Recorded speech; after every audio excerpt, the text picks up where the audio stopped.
जोंनि बे 2 नम्बर बारजाबिल गामियाव जोंहा मोनसे प्रब्लेम जानानै दं। बे प्रब्लेमानो जाहैबाय माबा बारजाबिल गामिनि 2 नम्बर बारजाबिल गामिनि मोनसे दुब्लिजों बोहैबोनाय लामा दै दङ।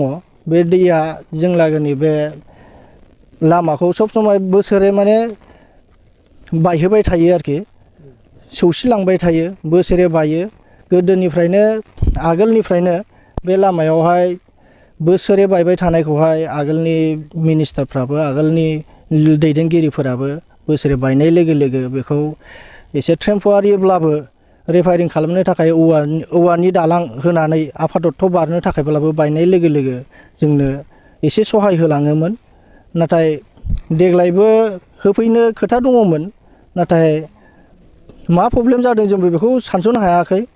मानोना होफैनो होननानै खोथा होलांदोंमोन जोंना एम एल ए सारा, नाथाय मानो थाखाय होफैनो हायाखै बेखौबो जों मिथिया। मानोना जोंखौ मावनो अर्डार हरदोंमोन सारा। मावनो अर्डार हरनायाव जोङो दिनै गामिनि गासैबो मानसिफ्रानो ओंखारलायनानै खरसा हरनो होननायखाय, औवानि खरसा बा लेबारनि खरसा हरगोन होननायखाय गामिनि मानसिया बयबो ओंखारलायनानै औवानि थाखा मोनगोन साननानै बा बे लामाखौ मोजां खालामनायाव सहाय मोनगोन साननानै मावदोंमोन आरोखि। दिनै मावनायाव ओरैबायदि जादों जे बे लामायाव जोंहा खमसे खम 12,000नि बारा खरसा जादों आरोखि दिनै। थारमाने 12,000 ओरैबायदियाव जादों, औवाया थसेयावहाय 100, दा थसेयाव 100 बा जोंहा औवाया थांदों 50 दाल। 50 दाल औवा थांदों, 50 दालबा जोंहा 5,000 जाहैखाबाय। ओमफ्राय ओरैहाय लेबारा 300 थाखा सासेयावहाय हाजिरा, होमबा 26 जन लेबारबो मावदों।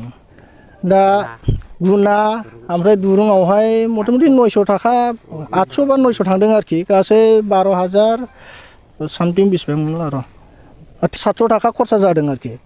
दा बेवहाय सारनिफ्राय जोङो एसे अनसुंथाइ मोनाखै नङा, थेवबो जों बेखौ हामजानाय मोनाखै आरोखि।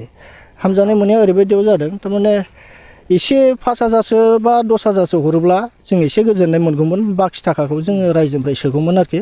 थारमाने दा हरनाया सारा 3,000ल' थाखा हरनाय जादों आरोखि जोंनि रायजोनो नैबे लामाखौ मावनायनि थाखाय। दा बेखायनो जोंनि एम.एल.ए. सारा हरदों होननानै जों थाखा लायग्रा माखासे गामिनि दङ 2 साथामसो, बिसोरो 3,000 हरदों होननानै जोंनो 3,000 होफैदों। दा बे थाखाखौबो जों मावजेननाय लोगो लोगो खिथायोमोनब्ला फुङावहायनो, दा गामिनि मानसिया बयबो लेबारफोरखौ सोआलाफे गावनि गाव माबागौमोन आरोखि, गायनाय फुनाय खामानिखौ दोननानै लेबारनि खरसा होगोन होननायखाय बयबो मावफैदोंमोन।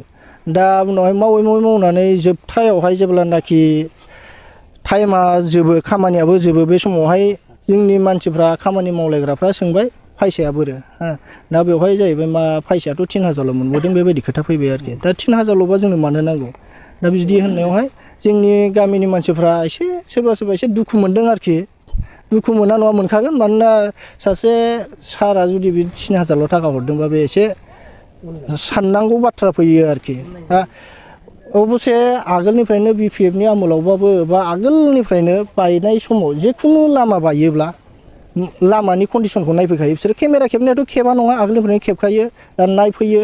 एसेब्लाबो बायनाय लोगो लोगो सारमोना दस्रा माबानिब्लाबो सारमोना बे लामाखौ बायनाय लोगो लोगो औवानि एसेब्लाबो टेम्प'रारि बानायनानै थाबायथ'दो हय बाना जोबजासिम होननानै औवानि बानायनो 10,000 15,000 बिदि होलांखायो आरोखि। बोसोरे बिदिनो होलाङो। देग्लाय आन्थाय सारा नायफैदोंमोन, नायफैनाया आंथ' नायफैनाय समाव गैयामोन। जोंनि गामिनि मानसिया माखासे दङमोननो, कय-एकजन दङमोन, बिसोरनो नुजोबदों, नायफैदोंमोन। दा खोथाबो होलांदोंमोननो, नोंसोर बानायदो बे लामाखौ, बिसिबां लेबार खरसा थाङो, औवा खरसा थाङो, बे औवाफोरनि दामखौ हरनोसै होननानै बुंनायाव गामिनि मानसिया खुसि जादोंमोन आरोखि। दिनै बेखौ नेनानै मथा मथि फार्स्ट बाना जानाय समावनो बे जिनिसा लामाया बायदों। दिनै सारखौ आसा खालामबाय, दिनै बानायनानै होफैगोन होननायखाय। दिनैसिम मास मोनसेयानो जाबायना, फ्राय मास मोनसेयानो जाबायना, औ मास मोनसेयानो जाबाय। दिनै सारखौ आसा खालामबाबो मोनैयावहाय माखासे गामिनि मानसिफ्रा थांनानै रायज्लायहैदों नामा। दा बेसेबां मोनदों मोनाखै जों बेखौ मिथिया। माने दा जोंनि आखाइयावहाय ओरै टटेल 3,000 होफैदों आरोखि।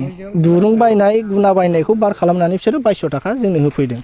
दा बे थाखाखौ मा खालामबावनो बिदि होननानै गामिनि मानसिया रिटार्न खालामफिननाय जादों आरोखि सारनो। बे लामाया गसाइगावनिफ्राय डाइरेक्ट ओरै गसाइगावनिफ्राय डाइरेक्ट फैनानै गावसुलखानिफ्राय ओरै जाम्बुगुरि सराइबिल खासियाबारि बेथिं थांजोबो बेनो मेन लामा। सारमोनाबो जेब्ला समाव इलेक्सन जायो बे लामाजों थाबायखायो। बे लामायानो मेन। दिनै बे लामाया दिनैसिमबो कमप्लिट मोजां जायाखै आरोखि। बे लामाजोंनो मेन दा गाबोननिफ्रायनो स्कुला खुलिनोसै गथ'फोरना। दा बेवहाय नटराडेम एकाडेमिक दङ। नटराडेम एकाडेमिमोन ना नटराडेम एकाडेमि दं जोंनि गावसुलखायावहाय। दा बेवहाय थांग्रा गथ'फ्रा गाबोननिफ्रायनो स्कुल खुलिगोन माखासे क्लासनिया आरोखि क्लास गिदिरनिया 9-10 खुलिगोन गाबोननिफ्रायनो। दा बेनि थाखायनो जोङो इमारजेन्सि दिनैहाय बानायनाय जादोंमोन आरोखि बे लामाखौ। दा हिसाब सारा गथ'फोर दङ दा गिदिंनानै थांनांगौ जायो खन माथियाफाराजोंबो लामा बायथिनाय आरो बेजों नङाब्ला बबेजों थांनांगौ जानानै फैयो ओरै जाम्बुगुरिजों गिदिंनांगौ जानानै फैयो। ओरै बारजाबिल दैखरगुरि ओरै माबानि मानसिफोर दंजोबो बिसोर बेजों गिदिंनानै थांनांगौ जानानै फैयो आरोखि बे ससे लामानि थाखाय। खिन्थु नैबेजों थांबा खाथियावनोसै गावसुलखाया। दा बे मेन लामाखौ बानायनांगौ हिसाबै जोङो दिनै बयबो ओंखारलायनानै बानायदोंमोन सारखौ आसा खालामनानै। पास 10 हाजारसो मोनबोगोन खोमा बिदि आसा खालामदोंमोन आरोखि जोङो। दा आं बे समाव सोलिबाय थानाय सरखारनिसिम बेखौनो खावलायनो सानोदि सारा अननानै जोंनो नैबे लामायाव जेसेबांनाखि खरसा थांदोंमोन जोंहा दा औवानि खरसा लेबारनि खरसा बेफोरखौ सारा अननानै जोंनो माबा खालामोब्ला मोजां जायो आरोखि।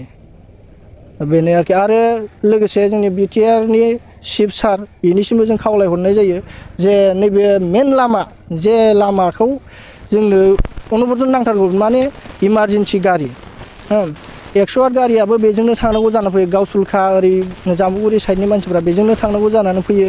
ओरै मेरला गामिनि दङ इमारजेन्सियाव बेजोंनो थांनांगौ जायो। दा ओरैबायदि जादों दा इमारजेन्सियाव जोंनि ओरैनि मानसिया साबखाटाजों गिदिंनांगौबा एसे प्रब्लेम जानानै फैयो।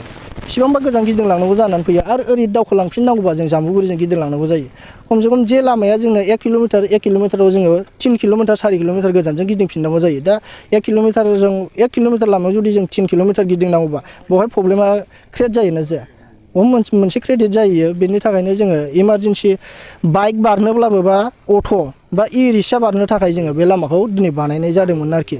दा सारनि सायाव आसा खालामनानै दा बेखायनो माबानि जोंनि बे बिटिआरनि जाया चिफ सार बिथाङाबो एसे माबा खालामहरोब्ला गावनि मानसिफोरखौ एसे मोजां बुंहरनानै जुदि बे लामाखौ थाब मावनो थाखाय खोथा हरोब्ला मोजां जागौमोन जों बेखौनो आसा खालामदों आरो गामिनि मानसिया। आंनि मुङा जाहैबाय अनिरुद्र नार्जारि। आङो 2 नम्बर बारजाबिल गामिनि। बिष्णु नार्जारि। आङो बे 2 नम्बर बारजाबिलनि आं गावबुरा। दा दिनै बे मोनाबिलिनि समाव नोंथांमोनखौ लिंहरनाय खारना जाहैबाय जोंनि गामियाव नैबे दालां बायनाय। बे दालां बायनायखौ जाहाथे जोंनि बिटिसिनि चिफ सार आरो एमएलए सार आरो इएम सारा जाहाथे नैबे लामाजों जोंहा गसाइगाव टु सराइबिल जुमदुवार आरो बेवहाय गोबां इंलिस मिडियाम दं सारमोना गासै मिथिजोबगौ। जाहाथे अननानै बे लामानि थाखाय मोनसे मन्जुरि खालामनानै जाहाथे लामा आरो दालांखौ बानायना होयो आं बेखौनो गावबुरा जानानै खावलायबाय।